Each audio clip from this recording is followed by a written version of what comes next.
Bem, sejam todos bem-vindos mais uma vez ao estudo do livro Mediunidade, Caminho para Ser Feliz, livro da Sueli Caldas Schubert. Nós estamos no capítulo 14 da segunda parte.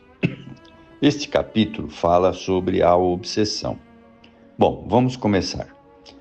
Você possivelmente já ouviu falar a respeito, talvez de outra forma, com outras expressões, mas, de certa maneira, entende o seu significado. Vejamos o que isto representa e por que ocorre, as suas implicações, os prejuízos e sofrimentos que acarreta, e qual o processo de libertação conforme o Espiritismo ensina. Não é? Bem, comentando um pouco sobre a obsessão é algo bastante complicado para os médiuns, né? Porque a maioria dos médiuns, quando está obsediado, ele não percebe a obsessão. Por que ele não percebe? Porque a obsessão é muito sutil. Os espíritos, que são os nossos inimigos, aqueles espíritos inferiores, eles fazem a coisa de tal forma que não se percebe. Então, o médium tem que tomar muito cuidado com esse aspecto da obsessão. Mas veja, isso não significa que a gente vai ficar obsediado pelo resto da vida, não. Basta tomar alguns cuidados que a gente vai comentar aqui durante esse capítulo. Bom, algumas premissas básicas devem ser relacionadas inicialmente. Somos espíritos imortais. Temos inúmeras existências terrenas e, por isso, cada ser humano traz uma vasta bagagem de conhecimentos e experiências do pretérito. As várias encarnações são oportunidades de crescimento espiritual, a fim de que o espírito progrida, já que a meta é a perfeição. O espírito desencarnado conserva no plano espiritual as suas preferências e afinidades. Também os estados emocionais que lhe eram próprios quando ainda encarnado, não se transformando, portanto, de um momento para o outro, só porque regressou à pátria espiritual. E aí a gente pode ressaltar uma coisa, né? Quando nós estamos desencarnados, ocorre que não temos mais o corpo físico. E aí todos os nossos sentimentos se multiplicam, vamos dizer assim, por 1000. Porque hoje o nosso corpo físico é uma espécie de... ele camufla, nós não conseguimos sentir todas as coisas. Mas quando nós estamos sem o corpo físico, tudo nos é perceptível. A tal ponto, se um encarnado aqui pensar alguma coisa ou comentar alguma coisa com outro encarnado sobre um desencarnado, esse desencarnado vai perceber que estão falando dele, né? Então isso é... Por quê? Porque a sua percepção lá no plano espiritual aumenta muito. Então ele pode trazer mágoas muito grandes, né? E não ter ainda conseguido refletir sobre isso.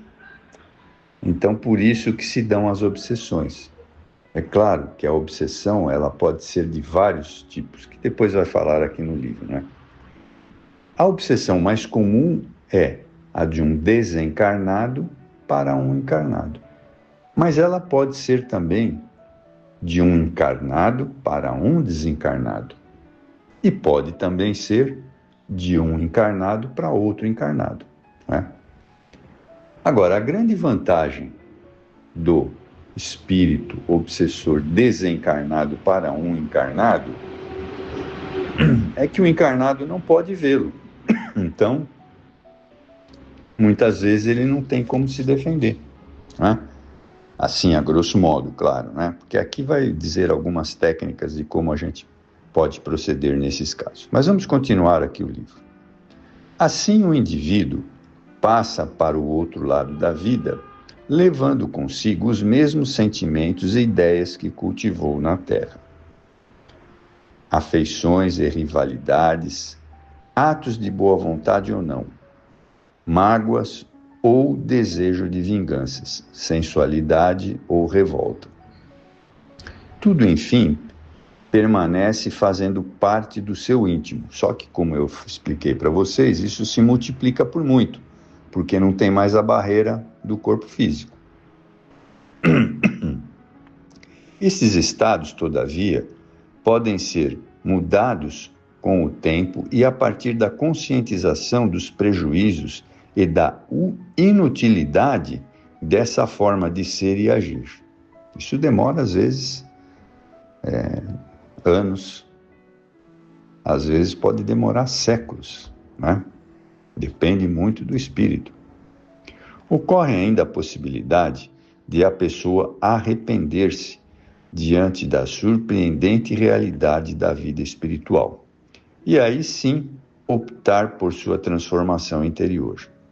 Mas existem em grande número aqueles espíritos que preferem permanecer do mesmo jeito e até acirrando sentimentos de ódio, de revolta, de mágoa, ao ponto de se vincularem mentalmente aos desafetos, aos que os prejudicaram, como também junto aos que antipatizam ou até mesmo associando-se vibratoriamente aos que têm os mesmos vícios que cultivaram quando encarnados, com intenções de vingança, de se locupletarem com tais vícios, de encaminhá-los para o mal ou pelos fatos de quererem prejudicar as pessoas, né? Então, vejam, isso significa que esses espíritos que nos localizam aqui quando encarnados, eles vêm querer se vingar da gente por algo que fizemos para ele, ou nesta encarnação, ou em outras encarnações, né? Eles também podem se vincular às pessoas através dos vícios. Aqueles que cultivam o álcool como parte da sua vida, então esses espíritos lá do outro lado sentem a necessidade de absorver o álcool, então ficam perto daqueles que ingerem o álcool, né? Bem, mas vamos continuar aqui.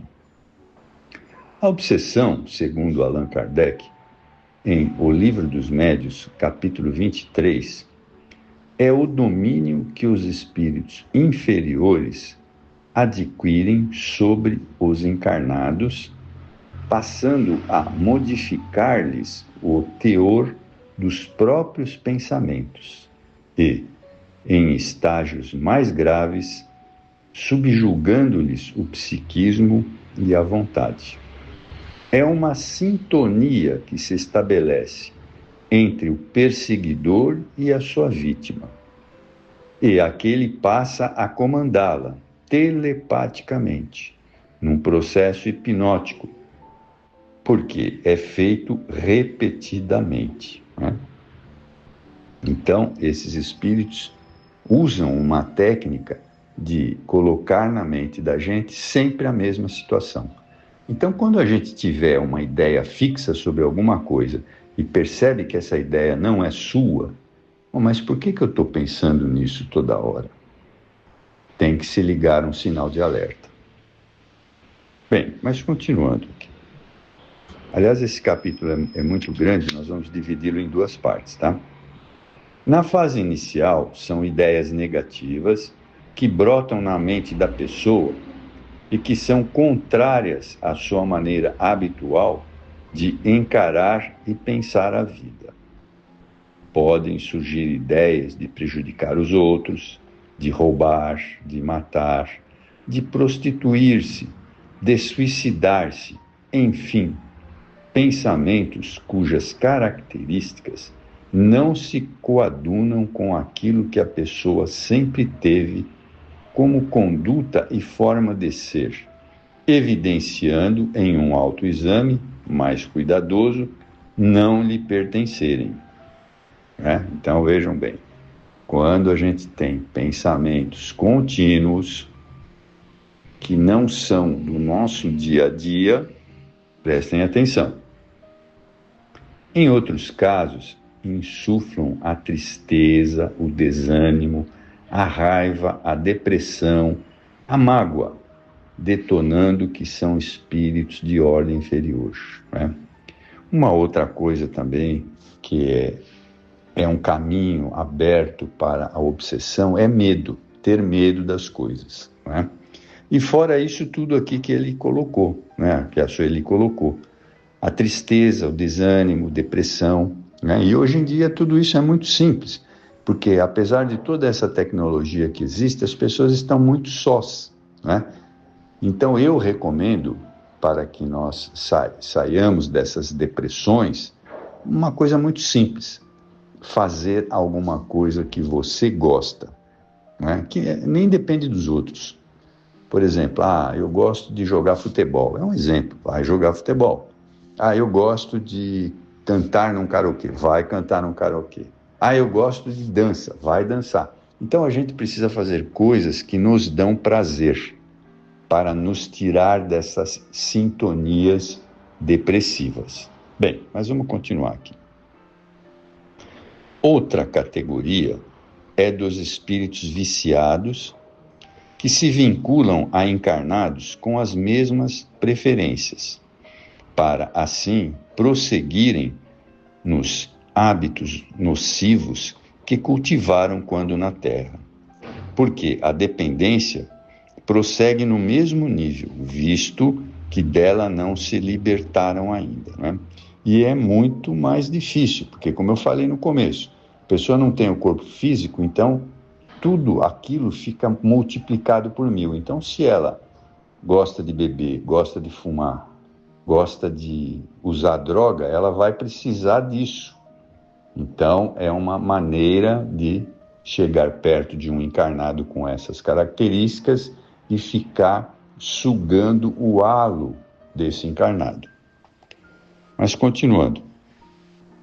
Esta interferência mental, por ser contínua, é altamente desgastante, levando o indivíduo a ter ideias fixas, pensamentos conturbados, o que resulta numa intensa luta psíquica, atestando a resistência que se tenha opor ao domínio mental estranho.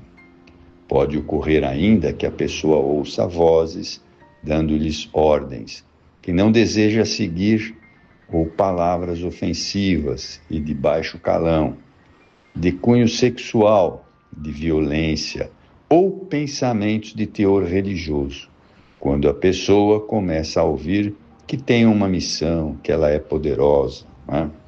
Na realidade, a missão é com cada um de nós, melhorarmos como espírito. Há que se fazer, porém, uma importante distinção, pois tudo isso pode estar sendo transmitido, sim, por um espírito obsessor, mas pode também ser resultado do psiquismo da criatura, que exuda do seu mundo interior as distonias de que ela é portadora. Assim, não se descarta de modo algum a consulta a médicos, psiquiatras, para aferir-se a procedência de tais reações mentais. Uma boa parte dos que atuam na área da saúde mental já admitem determinadas reações de ordem espiritual oriunda das crenças de cada pessoa. Eles recomendam que se respeitem esses valores, dando-lhes, inclusive, crédito. Então, vejam que até os espíritos podem, eles mesmos, né, como encarnados, podem interferir numa auto-obsessão, podemos assim dizer, né? Então, agora aqui ele vai falar, a Sueli vai falar, dos tipos de obsessão que existem, né? Que são basicamente 3, mas nós vamos deixar para a nossa próxima aula, porque fica mais fácil falar de todas elas de uma vez, tá? Bem, eu espero que vocês tenham gostado bastante, porque esse é um tema que a todos interessa no Espiritismo. Muito obrigado, até o próximo.